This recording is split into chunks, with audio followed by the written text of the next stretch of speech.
Israel और Hamas के बीच हो रहे संघर्ष को 5 दिन पूरे हो गए हैं। इस खूनी संघर्ष में अब तक 2100 से ज्यादा मौतें हो चुकी है। नमस्कार, वॉइस ऑफ उत्तराखंड में आप सभी का स्वागत है। मैं हूं आपके साथ सुरभि गुप्ता। जहां इजराइल में हमास के हमलों से 1200 से ज्यादा मौतें हुई हैं, तो वहीं गाजा पट्टी में इजरायली वायुसेना के हमले से 900 से ज्यादा लोग जान गंवा चुके हैं। इजराइल पर हमला करना हमास के लिए बड़ी मुसीबत बनता हुआ दिख रहा है। हमास के हमले का जवाब देते हुए इजराइल ने गाजा पट्टी पर तबाही मचा दी है। दोनों ओर से रॉकेट, बम और गोलियां लगातार चल रही है।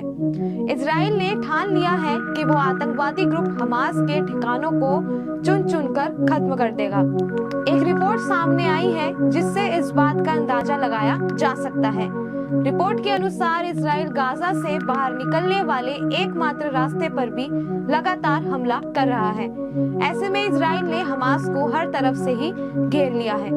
इस खूनी संघर्ष की शुरुआत हमास ने की थी, लेकिन इस पूरे हमले की तैयारी के पीछे आखिर किसका दिमाग था और इस हमले की वजह क्या थी? एक रिपोर्ट से खुलासा हुआ है कि शनिवार को हमास द्वारा किए गए हमलों के दौरान इजराइल के मोस्ट वांटेड व्यक्ति ने एक ऑडियो टेप जारी किया था, जिसमें संकेत दिया गया था कि आखिर यह हमला क्यों किया गया है।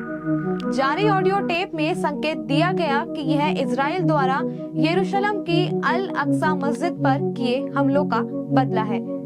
गाजा में हमास के एक करीबी सूत्र ने बताया कि मई 2021 में इस्लाम के तीसरे सबसे पवित्र स्थल अल अक्सा पर इजरायलियों द्वारा हमला करने के बाद अरब और मुस्लिम समाज के लोगों में गुस्सा था। इसी के बाद से दईफ ने हमला करने की साजिश रचना शुरू कर दिया था। वह ही इस हमले का मास्टरमाइंड बताया जा रहा है। वहीं इसी बीच आतंकी संगठन हमास के हमले के बाद इजराइल को पश्चिमी देशों का खुलकर समर्थन मिल रहा है। फ्रांस के राष्ट्रपति मैक्रोन, जर्मनी के चांसलर स्कॉल्स, इटली के प्रधानमंत्री मेलोनी, यूनाइटेड किंगडम के प्रधानमंत्री सुनक और संयुक्त राष्ट्र अमेरिका के राष्ट्रपति बाइडेन ने इजराइल के साथ अपना समर्थन व्यक्त किया है। वहीं भारत के प्रधानमंत्री नरेंद्र मोदी ने भी ट्वीट करके इस आतंकी हमले की निंदा की है।